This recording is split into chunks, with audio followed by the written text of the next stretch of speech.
Bonjour et bienvenue pour cette première conférence filmée des archives départementales. Le confinement nous oblige à nous renouveler et à trouver des solutions pour vous proposer de quand même continuer notre cycle de conférences, même si vous ne pouvez pas venir en salle de conférence y assister. Voilà. Je vais vous présenter donc un cycle en 3 parties consacrées donc aux historiques de propriété. Ce cycle donc fait suite à des nombreuses demandes de consultation et d'aide à la recherche en salle de lecture, puisque on a souvent donc des demandes sur comment on peut retrouver la date de construction de sa maison, comment savoir qui y a habité, si il y a eu des modifications dans le bâtiment, etc.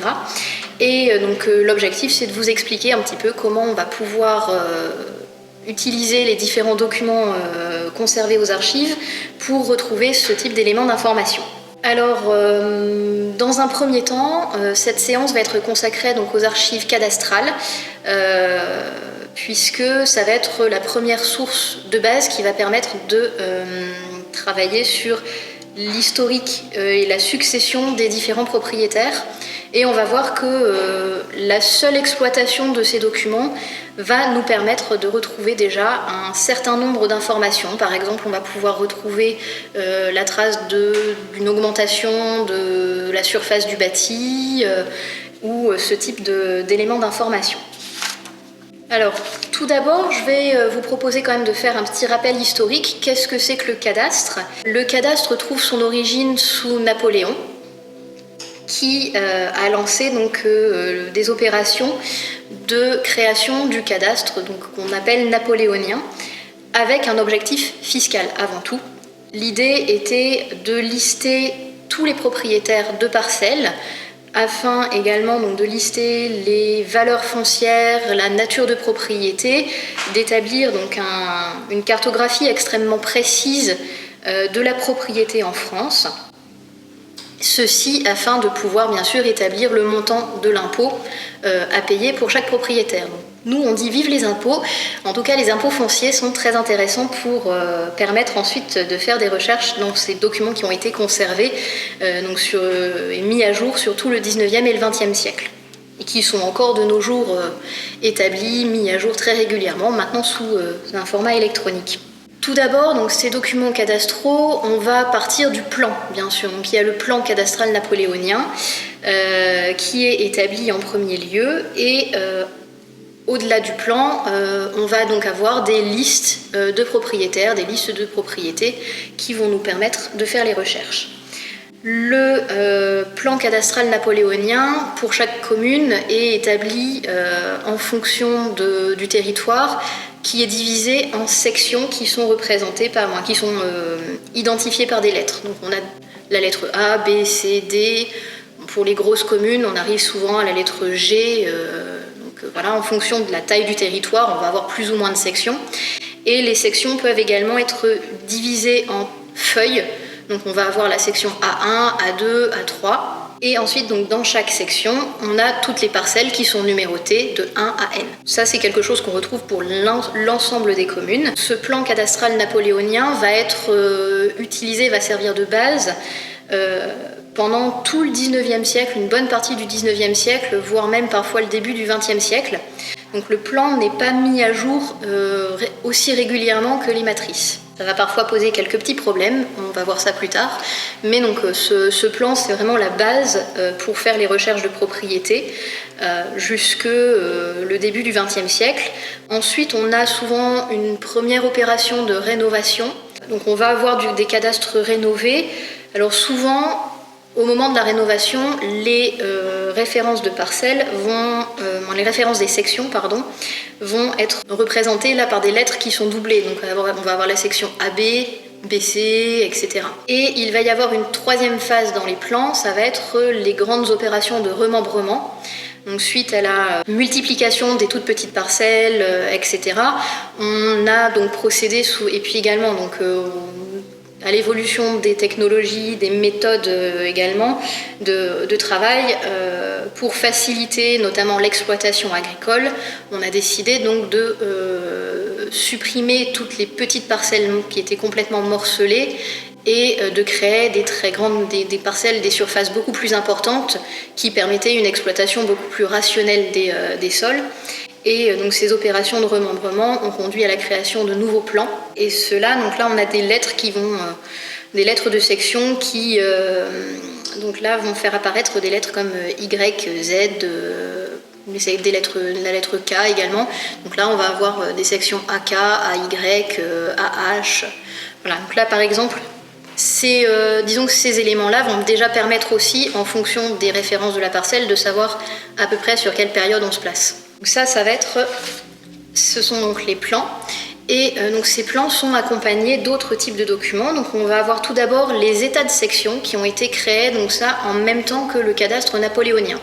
Donc c'est un type de document qui a été fait vraiment à l'origine et qui liste donc pour chaque section, par lettre, qui va lister ensuite par numéro de parcelle le nom du propriétaire au moment où le cadastre napoléonien a été réalisé. Ça va être vraiment, c'est l'enregistrement du nom du premier propriétaire au moment de la création du cadastre. Alors malheureusement, ces états de section n'ont pas été un document qui a été recréé par la suite et refait au moment où il y a eu des rénovations. Donc c'est un type de document qu'on ne va avoir que pour le cadastre napoléonien, mais pas pour le cadastre rénové ou pour les plans de remembrement.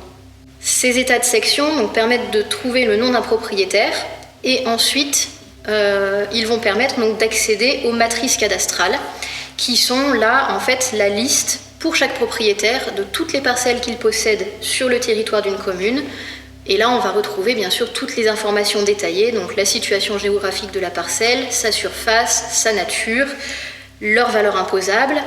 Et ces matrices cadastrales distinguent les propriétés bâties et les propriétés non bâties. Chaque propriétaire va se voir attribuer un numéro de compte qui correspond au folio de la page du registre sur laquelle il se trouve. On est obligé de passer un petit peu par ces étapes un peu théoriques de présentation des documents de vocabulaire et dans un deuxième temps, donc je vais vous montrer un exemple de recherche pour donner un peu plus de corps à la présentation. On a dit donc les états de section, on a les matrices cadastrales qui distinguent les propriétés bâties et non bâties. Et ces matrices cadastrales, elles sont souvent donc en plusieurs volumes qui correspondent à des périodes différentes. Donc on va souvent avoir une première matrice qui va couvrir donc la période depuis la création du cadastre napoléonien jusque 1914 à peu près. Ensuite, on a souvent une deuxième matrice qui va couvrir 1914 à parfois 1965, etc. Donc, souvent, les premières matrices, on les appelle les matrices noires parce qu'elles étaient reliées avec une couverture assez sombre. Et ensuite, on passe à des matrices qu'on appelle les matrices grises, où là, l'organisation est un petit peu différente. Pour les matrices noires, on a donc souvent plusieurs volumes, plusieurs tomes pour une même période, parce qu'il y avait quand même beaucoup de comptes, donc tout ne tenait pas dans un seul registre. On peut avoir par exemple 2, 3, 4, 5 tomes pour un même volume de matrice. Et dans ces matrices noires, les comptes sont enregistrés donc vraiment dans l'ordre des folios. Donc là, c'est assez simple pour s'y retrouver. Dans l'état de section, on va retrouver donc le nom du propriétaire, son numéro de compte. On se reporte au folio concerné. On va retrouver tous les états de ces propriétés. Pour les matrices grises, c'est un petit peu plus complexe. Pourquoi faire simple quand on peut faire compliqué? Les comptes sont classés dans l'ordre alphabétique pour les comptes actifs et pour les comptes clos dans l'ordre des folios. C'est un petit peu plus difficile de s'y retrouver, mais on y arrive quand même. Voilà, après c'est sûr qu'on ne sait pas toujours si le compte est clos ou actif au début, lorsqu'on débute la recherche, mais il y a des petites astuces qui permettent de s'y retrouver, on verra ça tout à l'heure. Donc, à partir de cette présentation, vous pouvez en déduire qu'effectivement, le point de départ d'une recherche, ça va être d'avoir un nom de propriétaire, puisque pour pouvoir accéder au compte, il faut avoir le nom du propriétaire. Alors là, on va avoir différents points de départ de la recherche en fonction de si vous connaissez ou pas le nom d'un propriétaire à une date donnée. Si, par exemple, vous faites des travaux de recherche sur la maison que vous avez achetée, vous avez forcément un acte de propriété. Dans votre acte de propriété, vous allez certainement déjà avoir un historique, une petite partie historique, qui va vous donner les noms des précédents propriétaires sur deux ou trois propriétaires différents. Donc là, souvent, vous allez déjà avoir un point de départ, un nom d'un propriétaire. Par exemple, si vous arrivez à remonter sur des propriétaires des années 60 ou 70, c'est idéal parce que vous avez un point de départ fiable, absolument sûr. Et dans ce cas-là, vous allez pouvoir directement prendre la matrice cadastrale de la période concernée, chercher le nom de ce propriétaire-là, et on va pouvoir donc remonter dans le temps à partir d'un propriétaire assez récent. Le deuxième cas de figure, c'est que vous ne connaissez absolument pas un nom de propriétaire, vous faites une recherche sur un bâtiment qui vous plaît, un bâtiment de la commune assez remarquable, mais vous n'avez absolument aucune idée du nom de propriétaire. Et là, il va falloir justement recourir aux plans cadastraux pour identifier les références de la parcelle, les références cadastrales de la parcelle. Et à partir de là, on va pouvoir donc essayer de retrouver le nom du premier propriétaire dans les états de section. Et ensuite, là, on va faire la méthode inverse, c'est-à-dire qu'au lieu de remonter dans le temps, on va partir du premier propriétaire pour arriver jusqu'à maintenant. Là, justement, la difficulté, ça va être que si le plan a été renouvelé, qu'il y a eu des changements de référence cadastrale, etc., ça peut être parfois un petit peu compliqué de faire la comparaison entre le plan de l'époque napoléonienne et le plan actuel. Voilà, donc souvent sur les petits villages ou les centres historiques, les centres-bourgs historiques, le bâti a assez peu évolué, on peut assez facilement s'y retrouver. C'est sûr que cette démarche-là, si vous la faites sur une parcelle agricole, ça va être beaucoup plus difficile d'identifier la correspondance entre le plan napoléonien et le plan remembré, par exemple. Tout à l'heure, sur l'exemple que je vais vous présenter, on va se baser sur ce type de recherche-là, puisque en fait, ça induit qu'il y ait eu de faire une étape supplémentaire par rapport à la recherche où on connaît un nom de propriétaire. Voilà, donc pour la méthodologie, je vous l'ai dit, on va partir donc du compte de propriétaire qu'on va trouver dans les tables alphabétiques, puisqu'il y a des tables quand même qui permettent de retrouver les noms. Donc on va partir du compte de propriétaire, et puis à partir de ce compte de propriétaire, on va consulter le folio correspondant, on va retrouver la ligne qui correspond à la parcelle qui nous intéresse. L'idéal, ça va être de relever un maximum d'informations, donc on va avoir le lieu-dit, la surface, etc. Ça permet quand même aussi de se repérer justement par rapport à un changement éventuel dans le compte suivant, par exemple. Et ce qui va être très intéressant, et c'est là l'information la plus intéressante pour nous pour faire l'historique de propriété, c'est qu'on a une colonne avec le numéro de compte du propriétaire précédent ou le numéro de compte du propriétaire suivant. Donc ça, c'est justement cette colonne-là qui va permettre de savoir et d'établir la liste des propriétaires successifs. Donc on a également une information sur l'année du changement de propriété au niveau du cadastre. Quelques petites astuces comme ça, mais qu'on reverra plus en détail avec l'exemple. Quand on a une ligne qui est barrée, ça veut dire que la parcelle a été sortie du compte, donc elle a été soit vendue, soit donnée à un héritier, etc. Donc la ligne barrée, ça veut dire que la propriété est sortie du compte. Quand on a une petite lettre P à côté du numéro de la parcelle, donc on va avoir la parcelle A31P, ça veut dire que la parcelle d'origine a été divisée entre plusieurs propriétaires et que donc le morceau de parcelle qu'on a au compte ne représente pas la totalité de la parcelle, donc ça veut dire qu'il y a également d'autres propriétaires qui seraient éventuellement à rechercher si on veut connaître l'intégralité des propriétaires pour cette parcelle-là. Alors malheureusement, souvent, c'est dans le cas de succession à héritiers multiples qu'on a des parcelles comme ça qui sont divisées, ou alors dans des ventes par lot. Malheureusement, souvent, la difficulté, c'est de savoir quelle est la partie de parcelle qui appartient au propriétaire, parce que la division n'a pas forcément été représentée sur le plan napoléonien. Donc là, ça sera intéressant de voir si on a par exemple un acte de vente avec un plan qui a été annexé dans une minute dans un acte notarié. Ça, on verra ça dans la suite du cycle, justement, comment on peut élargir et ouvrir la recherche sur d'autres sources à partir des informations qu'on a trouvées dans les matrices cadastrales.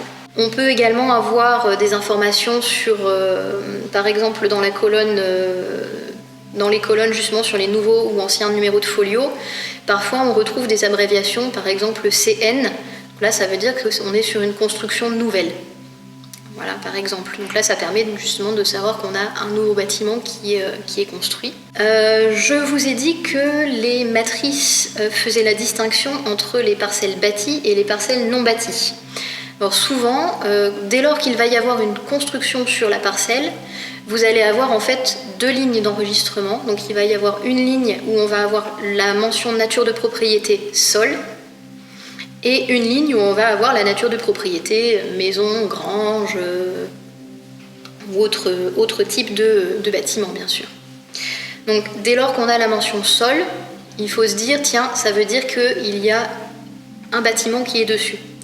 Ça veut dire également que si vous ne savez pas si la parcelle que vous recherchez est bâtie ou non bâtie, le plus simple, le plus sûr, ça sera d'aller voir dans les matrices non bâties, et puis si vous voyez la mention sol, vous savez que derrière, vous pouvez rechercher un bâtiment. Donc à partir de 1882, les parcelles bâties sont enregistrées dans un registre à part. Donc il faut bien penser à ça quand vous faites une recherche sur du bâtiment. C'est-à-dire que avant 1882, vous allez prendre la matrice qui mélange propriété bâtie et non bâtie. On va voir également qu'il y a une petite subtilité sur les recherches. Ça va être lorsqu'on doit changer de volume de matrice. Je vous ai indiqué donc qu'il y avait plusieurs matrices successives pour une seule commune, puisque souvent, en fait, quand on changeait de matrice, c'est aussi parce que la première, il y avait des comptes qui devenaient absolument... Au bout d'un moment, ça devient illisible. Quand on rajoute, on rajoute. Il y avait des comptes où il y avait déjà 5-6 pages remplies, avec des renvois, parce que après, on tombait sur le compte suivant, donc en fait... On renvoyait un folio 15 ou 20 pages plus loin pour mettre la suite des parcelles. Au bout d'un moment, ça devenait un peu compliqué, donc on ouvrait une nouvelle matrice. Donc là, on va voir aussi qu'il y a des petites astuces pour savoir justement comment faire pour s'y retrouver quand on doit changer de matrice. Ça veut dire également que pour un même propriétaire qui était propriétaire sur l'ancienne matrice et sur la nouvelle matrice, un même propriétaire peut avoir plusieurs numéros de compte différents. Donc il ne faut pas se laisser perturber par ça quand on fait les recherches. Voilà, et bien je pense qu'il est temps de passer à l'exemple, puisque là on a balayé un petit peu tous les cas de figure, la présentation théorique. Je ne vais pas m'appesantir là-dessus parce que après voilà, je pense que le mieux pour ce type de recherche-là, c'est de passer sur les exemples. Et je vous propose donc de travailler sur l'exemple du moulin de Charmes-les-Langres. On prend l'exemple justement d'une recherche où ce qui nous intéresse, c'est un bâtiment. Alors c'est pas forcément notre bâtiment, on ne connaît pas d'acte de propriété sur ce bâtiment-là. On n'a absolument aucun point de départ, si ce n'est que c'est le moulin du village de Charmes. Donc on va prendre dans un premier temps les matrices, le plan napoléonien, et on va identifier donc la parcelle sur le plan napoléonien. Alors le plan napoléonien, pour savoir déjà dans quelle section le moulin se trouve, le plan napoléonien, on a un tableau d'assemblage qui figure l'ensemble des sections, ce qui permet de connaître déjà sur quelle lettre on va devoir aller chercher. Donc en l'occurrence, le moulin, il est souvent quand même un petit peu à l'écart du village, il est sur le cours d'eau, c'est quand même assez facile à repérer sur la vue d'ensemble du village, et on voit donc là que le moulin est sur la section C. Donc ensuite, on va prendre la feuille section C, là elle va être plus détaillée, et on arrive à repérer que donc, le moulin, c'est la parcelle C185. Donc ça va être notre point de départ. Alors donc, on va rechercher donc d'abord donc sur l'état de section. On a donc notre numéro de parcelle, on sait que c'est la C185. Donc ici, on a le numéro 185. On voit donc que ça appartient à monsieur Hubert Tedvide. On a déjà l'information du lieu-dit, on sait qu'on est sur le village et on retrouve l'information selon laquelle on est sur notre moulin. Donc ça va être la première étape. Donc on a notre point de départ désormais, on sait qu'on est sur un monsieur Hubert Tedvide qu'on doit rechercher. Donc la deuxième étape, ça va être d'aller chercher ce monsieur Tedvide dans la table alphabétique de la première matrice. Au début de la matrice, on a donc une table alphabétique. Alors souvent en assez mauvais état parce que c'est très souvent manipulé. Voilà, et donc on va retrouver donc, dans l'ordre plus ou moins alphabétique. Là, faut surtout se fier à la lettre et pas ensuite à l'ordre alphabétique, puisque les premiers comptes ont été mis vraiment dans l'ordre alphabétique. Et au fur et à mesure de l'utilisation de la matrice, on a ajouté d'autres noms à la fin, donc l'ordre n'est pas strictement alphabétique, sauf pour les premiers comptes. Donc on va pouvoir retrouver à ce niveau-là notre monsieur tête vide, Hubert, propriétaire. Donc on l'a ici. Et on a donc le numéro de folio de la matrice, 228. Donc on va pouvoir se reporter à ce numéro-là. Ici, le premier volume contient les numéros de folio 1 à 500 et quelques. Donc on va pouvoir rester dans ce tome-là. Parfois, ça va renvoyer à un numéro de folio pour lequel il faut aller encore chercher un autre registre.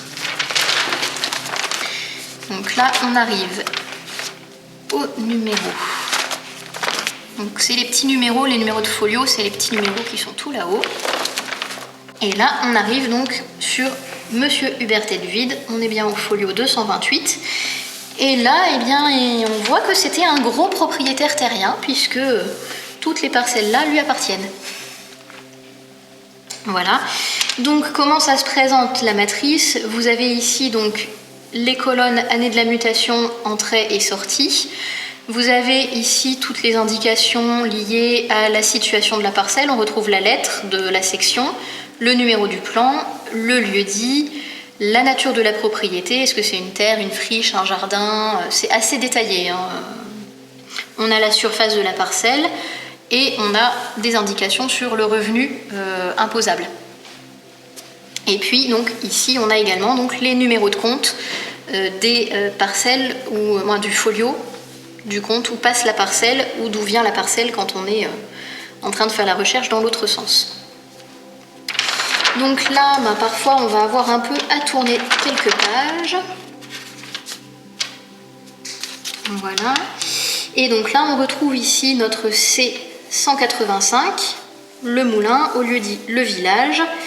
Et on a donc l'indication, la parcelle, vous voyez que tout est barré, donc ça veut dire que la totalité des parcelles est passée à un autre propriétaire.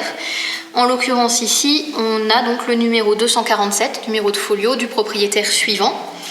Et ici, dans la colonne année de la mutation, on a l'indication selon laquelle la parcelle a été transférée à un autre propriétaire pour 1845.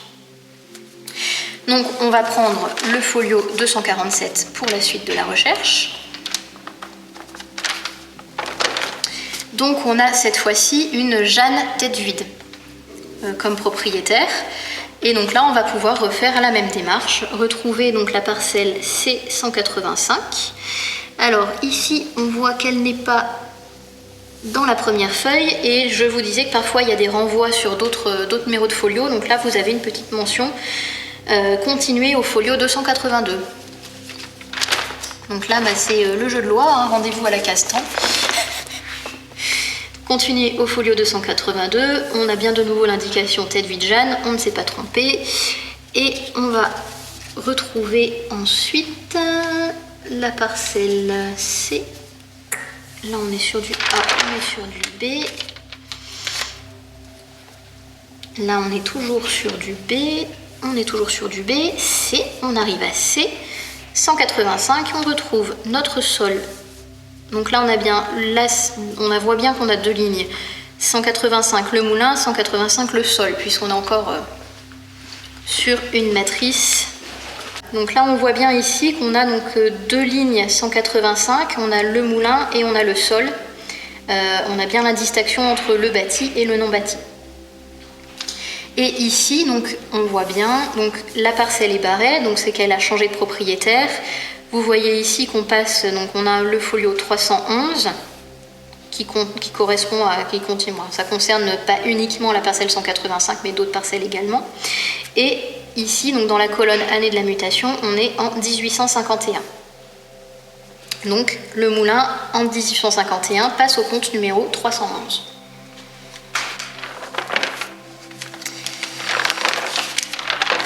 Donc, eh bien là, on prend donc notre compte 311, on est bien au folio 311, donc là on est sur Bézibodo-Mamès, qui était donc à Longeau puis à Charmes. Donc là, on va essayer de retrouver notre parcelle C185, donc on va être à la page suivante. On la retrouve ici, C185, village, on a de nouveau moulin et sol. Et là, ce qui va être intéressant de regarder, c'est que ici, vous voyez que la parcelle bâtie est barrée, et là, vous avez une petite indication addition de construction. Il faut savoir le déchiffrer, effectivement, parce que c'est abrégé, mais donc là, en fait, vous allez avoir la parcelle qui, dans la mesure où elle a changé de surface, elle a changé de nature, donc elle a changé également forcément de valeur imposable. Donc en fait, elle est sortie du compte, mais en fait, elle va être remise exactement au même compte, mais avec sa nouvelle appréciation, on va dire. Donc on va la retrouver un petit peu plus loin. Donc en l'occurrence, on la retrouve ici en bas de la page. Donc vous voyez qu'en fait, ça a été sorti, donc là c'est en 1864. Donc en fait, la parcelle en 1864 est sortie du compte et rentrée au même compte, mais sous une nouvelle forme, avec le bâtiment qui a été certainement agrandi. Donc ça nous donne déjà une petite indication également sur l'historique du bâtiment. Ensuite, donc là pour la suite de la recherche, comme maintenant on va passer sur la distinction bâti et sol, là pour l'instant je vais me concentrer sur la suite du sol. Donc on va reprendre ici, donc le sol, il sort du compte en 1889 et il va au folio 591.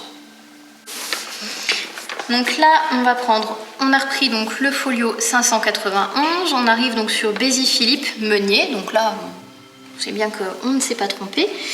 Et on va retrouver donc notre parcelle C185, et là on a bien le sol du moulin, c'est même précisé sol du moulin. Et donc là on va avoir l'information sur la suite. On sait qu'il va au compte 389 et ça sort pour l'année 1899. Donc on a quand même là pas mal de changements de propriétaires qui sont assez proches. Donc là, on va revenir dans l'ancien registre pour prendre le folio 389. Et là, on retrouve Renaud Bézi-Mamès. On voit qu'on reste quand même dans la même famille quand on voit les noms. Et donc là, on va pouvoir rechercher notre C185. Donc il est continué au folio 518. Donc on retrouve ici notre Renaud Bézi, c'est la suite, c'est bien indiqué, suite du folio 389. Et on va retrouver notre C185 quelque part. On est sur le A, là on est toujours A sur le A. Je vais le retrouver. Et voilà. Donc là on retrouve ici C185. On est toujours sur le sol du moulin. Et là, ça va être justement le moment de faire le changement de matrice. Donc là, on va avoir une petite astuce. Vous voyez que là, la parcelle n'est pas barrée et vous n'avez pas d'indication. Quand on regarde l'année de la mutation, il n'y a pas d'année de mutation, de sortie. Et vous n'avez rien non plus dans la colonne portée A. Donc on ne sait pas à quel folio c'est reporté. Alors c'est là qu'il y a une petite astuce. Donc vous allez avoir deux possibilités en fait. Vous connaissez le nom du propriétaire, on est sur Renaud Bézi-Mamès. Vous connaissez le nom du propriétaire, donc vous pouvez prendre directement la table alphabétique de la matrice suivante et recommencer comme on a fait au début, retrouver le nom du propriétaire, son numéro de folio, et puis aller retrouver le numéro de folio. Mais vous pouvez aussi faire attention sur la première page, donc sur vraiment le début de son compte dans la matrice là, vous avez folio 389 et puis ici vous avez un deuxième petit numéro qui est noté à côté, 354. Alors souvent là ça permet en fait d'aller directement sur le numéro de folio. En fait ça a été reporté en haut du folio, vous avez directement le numéro de compte de ce propriétaire là dans la matrice suivante. Voilà, Donc là, quand ça figure, ça permet de gagner du temps puisque vous n'êtes pas obligé de repasser par la table alphabétique. Donc là, on va pouvoir directement prendre la matrice de la période suivante et puis aller au folio 354. Voilà. Donc là, on retrouve donc notre Renaud Bézi-Mamès. On est bien donc au folio 354. Et là, on va donc retrouver la liste. On voit bien ici aussi également au folio de l'ancienne matrice. Là, c'est indiqué aussi sur... ça permet dans l'autre sens de pouvoir aussi retrouver quand on fait la recherche à l'envers, qu'on remonte le temps. Donc là, on va retrouver notre parcelle C185, village, sol du moulin et dépendance. Là, c'est bien indiqué qu'il y a également des dépendances. Et là, on va avoir donc les mutations qui correspondent puisque la parcelle est de nouveau barrée. Donc là, ça passe au compte 468 pour l'année 1928. Donc si on prend le compte 468, on arrive sur Renaud Marie-Joseph Philippe Jules, qui lui habitait à Paris. Donc là, il a certainement mis le moulin en location pour être exploité par un meunier. Et donc là, on va également retrouver notre C185, sol du moulin. Et là, celui-là passe au compte 354 pour l'année... non, là, pardon. Là, on retrouve donc la situation où le moulin, la parcelle n'est pas barrée. Donc, on va de nouveau avoir un changement de matrice. Et là, on va passer sur les matrices grises. Donc là, ça va être l'occasion de voir un petit peu comment fonctionnent les matrices grises. Vous avez donc... là, on a C185, donc on va pouvoir rechercher. On sait donc qu'on doit rechercher Renaud Marie-Joseph Philippe Jules dans les matrices grises. Donc là, les matrices grises, bon, je ne fais pas de mystère sur pourquoi on les appelle matrices grises. C'est à cause de leur reliure. Donc on va retrouver, elles sont dans un format différent, mais on va retrouver également le principe d'une table des comptes de la matrice. Donc qui sont au départ dans l'ordre alphabétique et puis ensuite avec les ajouts. Alors, donc on a dit qu'on cherche un Renaud Bézi Jules. Donc on va aller à la lettre R. Voilà. Donc on cherche notre Renaud.